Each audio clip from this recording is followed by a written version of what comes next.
Jean-Luc Mélenchon est un communiste bourgeois, islamophobe et christianophobe. Après ma vidéo sur Marine Le Pen et Jordan Bardella, il était tout à fait normal que je fasse une vidéo similaire sur Monsieur Mélenchon, qui d'ailleurs est issu des maisons coloniales françaises qui étaient implantées au Maroc durant le traité de Fès.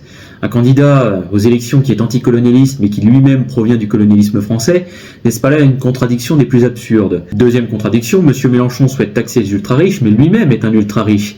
Il a amassé un très beau capital de 2,5 millions d'euros et qu'il n'a pas obtenu via son travail. Il l'a obtenu grâce aux impôts des Françaises et des Français. Pendant 20 ans, ça a été un sénateur dont absolument personne n'a jamais entendu parler. Il a été député. Cet homme-là n'a quasiment pas d'expérience professionnelle. Il a été professeur pendant 3 ans, c'est tout. Il n'a pas d'autre expérience, mis à part celle-là.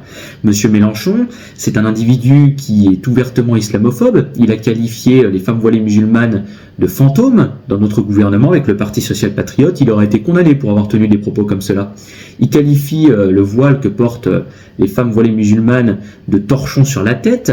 Il se moque ouvertement de la Sainte Jeanne d'Arc. C'est un individu où il y a dans ses meetings des gens qui appellent à pendre les chrétiens, il ne les reprend même pas. Monsieur Mélenchon d'ailleurs a dit que la France n'était pas chrétienne dans l'une de ses dernières interviews.